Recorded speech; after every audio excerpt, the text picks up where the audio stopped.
Welcome back once more. You're watching Sunday edition here on KTN News. It is exactly 120 days to the August 8th general election.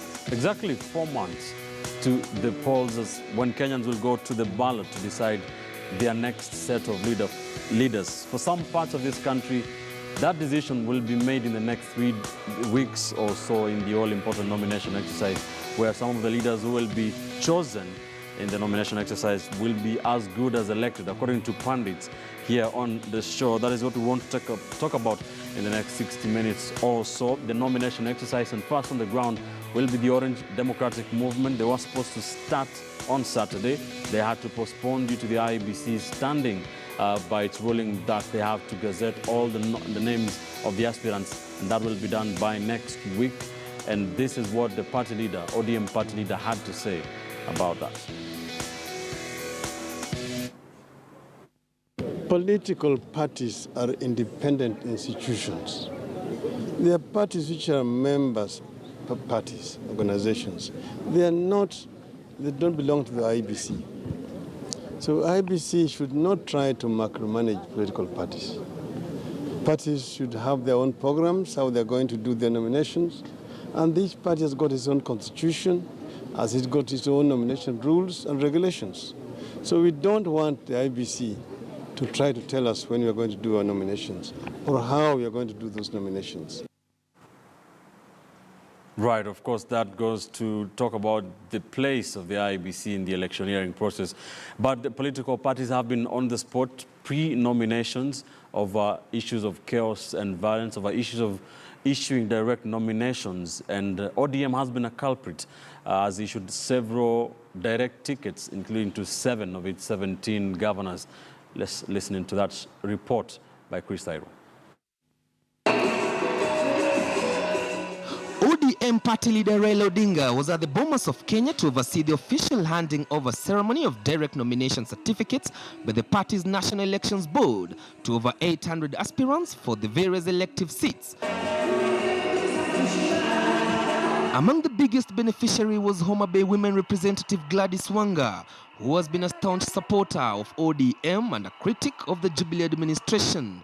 Given that ODM party enjoys overwhelming support in Luo Nyanza, she can be rest assured of making a comeback as a woman representative. She's the only aspirant from Luo Nyanza who received a direct nomination. The chicken are coming home to roost for Jubilee. Kenyans are looking up to us to save them from this incompetence and corruption. We cannot afford to let them down. Tuko tayari kutembea Kenya nzima kuhakikisha ya kwamba 8th of August uko ndani ya State House na umebeba ile Biblia ya kusema mimi Raila Amolo Odinga. Other beneficiaries of direct nomination certificates are 8 serving governors, including Mombasa Governor Ali Hassan Joho, his Nairobi counterpart Evans Kidero, Kakamega Governor Wycliffe Oparanya, Turkana Governor Josephat Nanok, Kisi's James Ongwae, Kilifi Governor Emerson Kingi, Kajiado Governor David Nkandenye, and his Wajir counterpart Ahmed Abdullahi. Mkusanyiko wa NASA. Let us make that decision now. And to me, I believe the only leader who has a cross-section of support across the country is none other than Raila Amolo Odinga. We are not in the opposition. We are the government in waiting. We want to give a very loud warning to all those civil servants who are being misused now to engage in politics. You know Jubilee is going home, and you will have to go home with Jubilee. The 2 serving senators to be handed over direct nomination tickets were Busia Senator Amos Wako and his Kilifi counterpart Stewart Mazayo, as well as 9 serving members of parliament. Given the chaotic scenarios that have been witnessed during the party primaries in 2007 and 2013, party leader Raila Odinga cautioned party supporters and aspirants from engaging in violence during the party primaries slated for Friday. We must conduct ourselves with decorum, maturity, and honesty in nominations. Get done with it and focus squarely on sending Jubilee home in August for the sake of Kenya. The function also created a better opportunity for the opposition leaders to critique the Jubilee administration, as well as insist that as NASA, they will set up a parallel tallying center. Political parties have until the 26th of this month to conduct their primaries. For those who are not lucky not to be opposed for the ODM party ticket, then they have no choice but to wait for the party primaries, which kicks off this Friday, before they are assured that their names will be finally on the ballot paper come the 8th of August. Chris Dairo, KTN News at the Bomas of Kenya. Of course, that was supposed to have started on Friday. That was not to be. Of course, ODM will be beginning their nomination exercise on Thursday, beginning with 3 counties, Machakos. I don't know how many ODM battles are in Machakos, but Machakos, Bungoma, and Busia. Let's talk about the issue of direct nominations, and that has been talked about a lot in the last 1 week or so, and I'll be very harsh on your party, Jared. And we're also asking you as our viewers, is direct nominations an onslaught on democracy? Isn't it undemocratic for a democratic movement like ODM to issue direct nominations? Firstly, Ben, it is not a new phenomenon. If one is running against himself or herself, the party is left with no option but to grant you a direct ticket. You remember when Gatundu South was going for its by-election after the death of the then Member of Parliament, it ended up that Honorable Moses Kuria was the only remaining candidate. It therefore forced none other than IEBC to declare him the Member of Parliament without necessarily subjecting himself, one person, to the ballot. That is exactly what we have done within ODM. Section 3, subsection... What if somebody comes up tonight, between today and the 26th of this month, and decides I want to run? Well, we had closed Mombasa that governor. window. We had closed that window of payment and application to become a candidate. So if one would emerge today, then that has been overtaken by events. But this is what I wanted to say. Section 3, subsection 3 of the nomination rules mandates National Executive Council by its recommendation to give powers to the National Elections Board to grant direct or automatic ticket. So we broke no law. And again, those rules must be deposited to the Register of Political Parties, and that is the law. So by issuing direct tickets, ODM party has broken absolutely no provision of our laws. And that is why no one has run to court to challenge the legitimacy of that exercise. ODM may not have broken any laws of this country, but it may have broken the laws of democracy. Has it, Prof? Actually, you asked a very simple question. Is it democratic? Of course it's not democratic. Whether it was done in Gatundu or it's done in ODM or it's done elsewhere.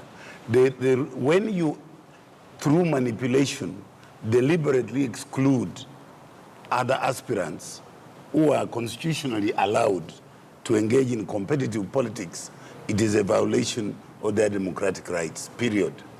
Now, one of the dictates of this process, all right, must be matters other than party loyalty. Because if you look at the chairman of ODM, John Mbadi, you can't have a more staunch supporter of ODM than John Mbadi. He's not given a direct nomination because Karoli Omondi is on the ticket. So the considerations for this particular conduct is really what takes our democracy backwards. 2, you can be sure that among the people that were given direct nomination, to me, about 30% are going to lose those positions that they are competing for. Because historically, there are areas where, if you take Obado as an example, in 2013, he was rigged out, all right? We had the people behind him. He went on PDP, he won an election. We have a case in my constituency where in 2007, a candidate was rigged out in the nomination. He took a PDP ticket and beat the one given a ticket by ODM. So to me, these are bad political practices. If you look at Jubilee, for example, you know, when you can see the struggle that was involving Sonko and Kenneth. You know, Kenneth was simply plucked out of somewhere and brought to serve special interest groups. And Sonko is saying, I have people behind me, let me compete. If I'm defeated, I will accept. Now, this is the type of conduct that, to me, does injustice to the development of democracy. All right. AK, what do you think about direct nominations? Well, I think... have you been given a direct nomination by PNU? No, I haven't been given any direct nomination. We shouldn't be competing. Okay. Right? We shouldn't be competing. And what I would say is that two things. One, obviously, it's not the best democratic practice. But also, it has aspects of precedence, even in all the democracies, in terms of, you know, what the party thinks who the party thinks it requires to promote its interests, okay? Because that is the sense of it. But I think on a more serious note, it actually reflects the one fact which we have to face, even those of us who are in this game, that we are not yet a perfect democracy. We are far from a great democracy. We have got the laws are fine, okay? We go to the institutions, they are fine, okay? But because the prayers are bad, because the terrain is convoluted, therefore, you know, I mean, it's the reality that has to be dealt with. And I can assure you that, therefore, I would imagine part of the reason why ODM has done this, it has partly to do with promoting its interests, including maybe conserving or mobilizing resources. And it has also done it in part, maybe because it fears certain other potential consequences of getting some of their people removed. Because again, managing nominations, as Jared said, is an expensive and difficult exercise. Okay? And I mean, you saw Jubilee is going to spend 300 million shillings just on the tender of printing the documents. Okay? If you don't have that kind of money, then you better do things a little different. So there are all those kind of so it has its place. Yeah, it has its place given the state of our democracy today. This was. Ben, what ODM has done is not unique. It's not unique in Kenya, and it's not unique all over the world. And probably it's important to disabuse people of the notion they are holding today that they were given direct nominations. There was no direct nomination. They went in and opposed. Because, like, for instance, for the ODM Nairobi, people were invited that if you want to run on an ODM ticket as a governor, please bring your application to ODM. It so happens that it's only Kidero who presented his papers. So what stops the party from giving him a direct nomination? Whether or not Kidero met with other people interested in that position and maybe compromised them, that's a story that you can't verify. Or whether Raila Odinga called all those other people and he said, Kidero is my man, that one we do not know. But you cannot blame ODM for giving people those, or rather saying that they're going to be unopposed. Because what did you expect them to do? For instance, for Governor Joe, there's nobody from ODM in Mombasa who wants to challenge him. So would you just say, okay, let's wait and till, you know, the cows come home? If the deadline has hit and it's only Governor Ngwe from Kisii ODM who has made an application, is given the ticket. Now, Kirago talks of perfect democracies. There's no perfect democracy in the world, but there's a near perfect democracy because Kenya has borrowed from the Westminster model. When you look at the UK and the US, how do they elect their members? They don't even go for party primaries. They got the constituency officers sit in a round table like this while having a cup of coffee or tea or maybe whiskey and agree that this is the person who is going to represent us. So the general voter in the UK does not have the opportunity in participating in a primary. It's a few people who take the decision. The same again applies in Israel where they've got a party list, and South Africa for the African National Congress. The party leadership decide XYZ is going to be in our party list. Those are the people who are voted for. Right. So if you're in a political party and you, in your mind you smell a rat, then you're invited to run as an independent member. Right. And you know all these constitutions say that they're going to have their candidates either through consensus or nomination. And here consensus means that it's up to the party leader to decide. If he thinks he needs, like for instance for Raila Odinga, if he needs Governor Kidero and Governor Joe to assist him in the national campaign, and maybe finance the entire campaign or play some critical roles, he will decide that I'm giving you a direct nomination, or you'll go in unopposed. If you are dissatisfied, you behave like He'll decide that he'll go unopposed.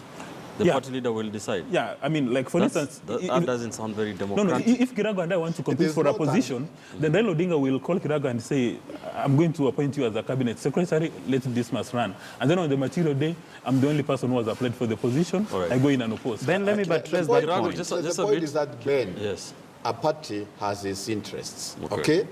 And an individual has their interests, okay? The party vanguard is less in the party leadership, okay? Therefore, as we said, and I actually already alluded to the fact that there is no place where, even in the West, where these things are done exactly this way. Therefore, I mean, perfectly in terms of democratic way. But it's not undemocratic in the sense that there is still, at least for the from a national point of view, there are still other candidates who are going to oppose you. Therefore, the decision you make as a party leadership has political consequences. And I'm sure the political leadership in ODM has already calculated the political consequences of what they are doing. And they have done it in the interest of their party. And as he says, as happens in many other what are considered to be better democracies. But just to buttress this point here, well, the epitome of democracy within ODM has mandated the same party to subject its national chairman through a rigorous process of nomination. If indeed they were lopsided in terms of preference, they ought to have considered Mbadi with that automatic ticket. But because there are people who have applied, including former Chief of Staff Karoli Omondi in the Prime Minister's office. Maybe it's because there are two people who are close to the party. Well, I don't know about that, but what from the records... I'm just being the devil's advocate. But from the records, only those who were given direct tickets had applied. And there are 800 of them out of the 6,000 contestants. But again, KK has brought in a very important point here. I'm reminded of when Jubilee called their delegates at Kasarani, and there were hues and cries of allowances. And the deputy president stood up and said that we are not just a political party, we are a government. In other words, he was saying that they will dip their ugly fingers in the tilly to get money from the exchequer to pay the delegates. In ODM, because we don't have that latitude, and even if we did, we wouldn't use public resources for our own selfish aggrandizement. So what is going to happen is that if you have Kidero, for instance, in Nairobi, who has only paid a paltry 500,000 for nomination, 500,000 cannot run nomination process within Nairobi if he's the sole candidate. So in order to also protect the little resources that we have to issue direct tickets in such areas. But if you have people who have therefore applied, paid, and submitted their names... you wanted to say something? Yeah, I was actually saying that unknown to most Kenyans, even President Kenyatta, if he used the same philosophy, has also been given a direct nomination as a presidential candidate for Jubilee. Because I saw in their records, nobody declared interest in running for president on a Jubilee ticket, and it's only President Kenyatta who had applied. So again, you cannot start blaming Jubilee that they've given him a direct nomination. He's gone in unopposed, which is very interesting that he's been given a direct nomination or unopposed, but then on the same sentence, he now criticized ODM for doing the same thing that from benefiting from the same process that is a beneficiary. Because nobody applied to run on a Jubilee presidential ticket apart from himself. And you cannot tell me, out of all the Jubilee members, there's nobody who wants to become a president from that political party. Even if it's a guy who wants to run for president for nuisance value. But you can be sure anybody who wanted to run was told, relax, calm down, is going in unopposed. Because it would have been very interesting for Kenya if a President Kenyatta goes to Kasarani with somebody who is challenging him for that position, and then we witness a really presidential primary in Kenya. But Mr. Kirago, Jubilee have been using this.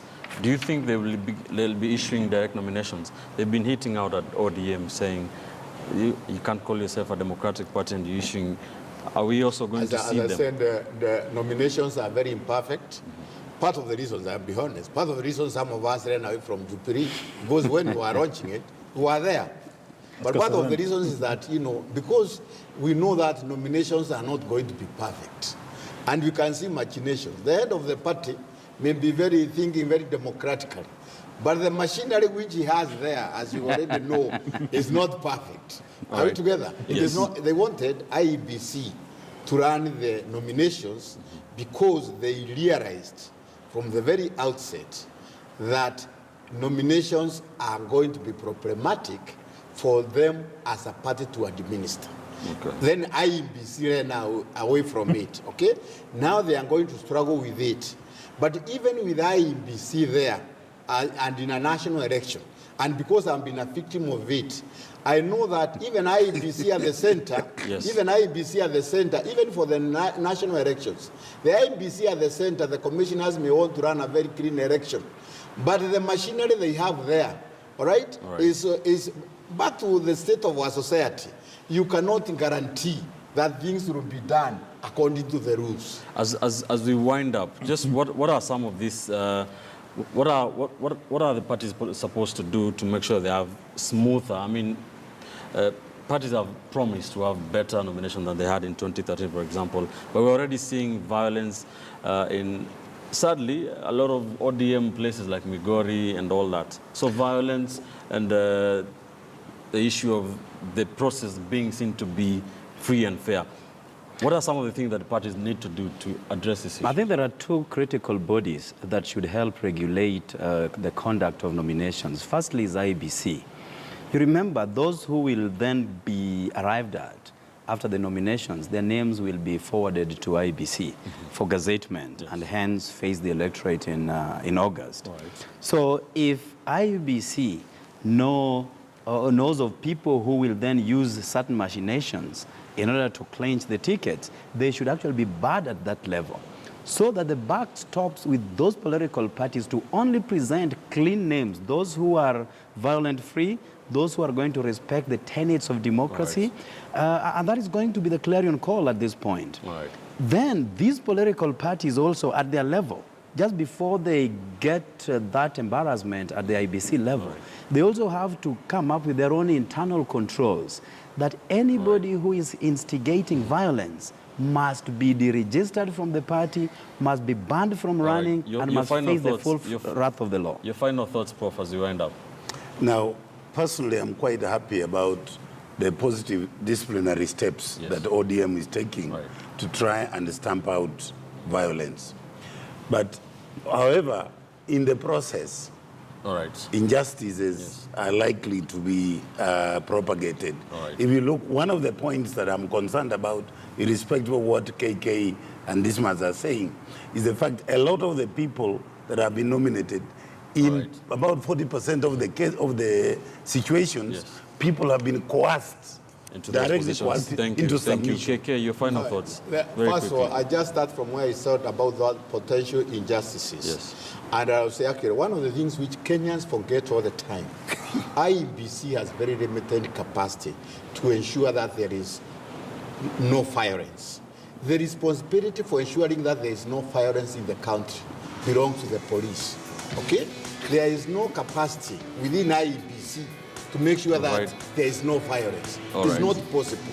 And because also, if you leave it to the party, it will end up being political. Who are you victimizing? Even when you make the right decision, somebody will supposedly see somebody else as victimized. Therefore, the police have the primary duty. And I say this because actually the basic problem of governance in this country lies with us not having an effective police force. Thank you, KK. This must be final thoughts. We must respect law and order, and the political leadership must immediately deregister any aspirant who participates in violence. Like, for instance, when Jared is running in Nyando, if he sponsors a few guys, he gives them changa, and they cause any violence, he must be deregistered from the political party. All right, thank you, gentlemen. That's where we leave it for the show this morning. Thank you, Jared Okello, a NASA strategist and parliamentary aspirant for the parliamentary seat of Nyando, governance expert Professor Eri Tumbo, gubernatorial aspirant for Embu on PNUP, Kivinzi Kiragu, KK. Thank you for that. And Dismas Mokua, political analyst. Many thanks for joining us. I'm Ben Kitili. I'll actually leave it on the show this morning.